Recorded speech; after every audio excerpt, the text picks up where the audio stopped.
Hello बच्चों, let's read the question. It says the energy of the photon is equal to kinetic energy of the proton. The energy of the photon is E. Let lambda 1 be the de Broglie wavelength of the proton and lambda 2 be the wavelength of photon. The ratio lambda 1 by lambda 2 is proportional to.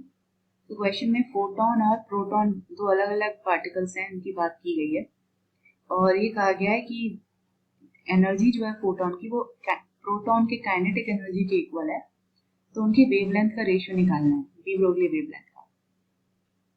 तो यहाँ पे जो की concept use होगा वो है कि let's say जो डी ब्रोगली वेवलेंथ है लैम्डा डी ब्रोगली ये वेवलेंथ किसके इक्वल होती है इन टर्म्स ऑफ अगर मोमेंटम लिखें तो h अपॉन p के इक्वल होती है। ठीक है, अब हमें क्वेश्चन में काइनेटिक एनर्जी ऑफ प्रोटॉन बताई गई है।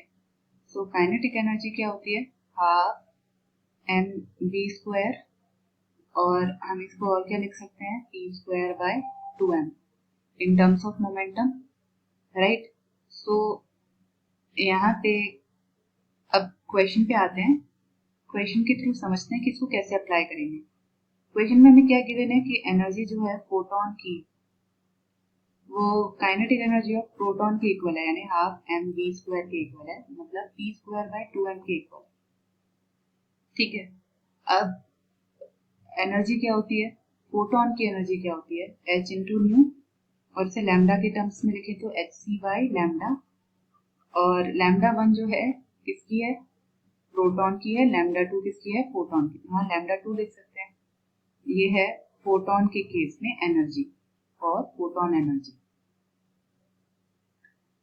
इसी तरीके से यहाँ पे काइनेटिक एनर्जी जो है प्रोटॉन की दी गई है और जो हमने लिख ली है p² बाय 2m। अब लैम्डा 1 क्या लिख सकते हैं, h बाय p।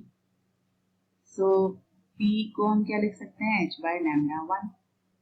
सो यहाँ पे डी ब्रोगली की इक्वेशन को सब्स्टिट्यूट कर देंगे, तो क्या आ जाएगा, h divided by h² divided by 2m lambda 1 square. तो ये है काइनेटिक एनर्जी ऑफ प्रोटॉन। अब इक्वेशन 1 और इक्वेशन 2 को इक्वेट कर देंगे, ये इक्वेशन 1 है क्योंकि कहा है कि एनर्जी इक्वल है। सो यहाँ पे hc by lambda 2 is equal to h² divided by 2m lambda 1 square. ठीक है, और ये क्या है, E2 के इक्वल है, सॉरी E2 नहीं, E फोटोन की एनर्जी क्या है, E, क्योंकि हम E के टर्म्स में बात इसलिए कर रहे हैं क्योंकि क्वेश्चन में हमें क्या दिया गया है, सारे ऑप्शंस E के टर्म्स में दिए गए। सो यहाँ पे अगर हम देखें तो लैम्डा 2 हम यहाँ पे कैलकुलेट कर सकते हैं, E upon hc is equal to 1 by lambda 2 और lambda 2 is equal to hc upon E।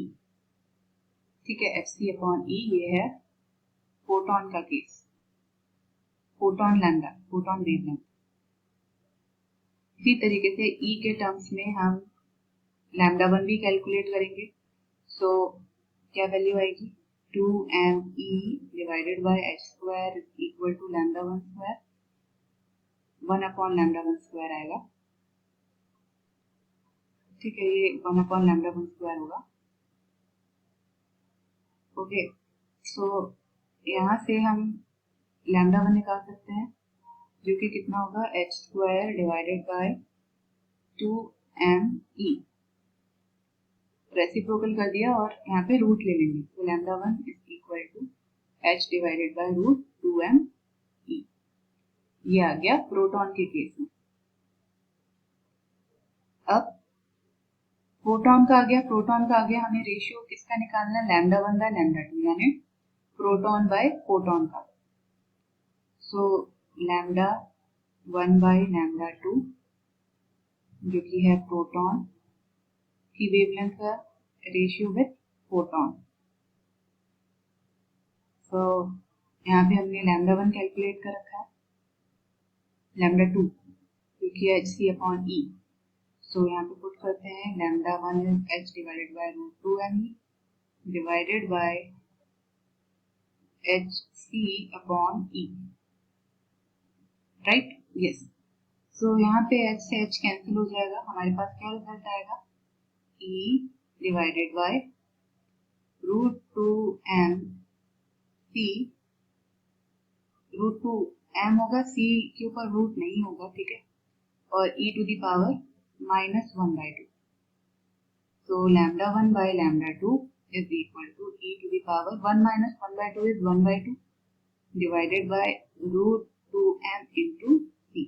अब ये जो है ये कांस्टेंट है, हमें क्वेश्चन में क्या पूछा गया है कि जो रेशियो है किसके प्रोपोर्शनल होगा, तो बाकी ई को छोड़ के बाकी सब क्या है, कांस्टेंट, तो ये जो रेशियो है ये किसके प्रोपोर्शनल है, lambda 1 by lambda 2 is proportional to e to the power 1/2, e to the power 1/2 के डायरेक्टली प्रोपोर्शनल, तो इसका करेक्ट ऑप्शन होगा B. I hope you understood it well, best of luck.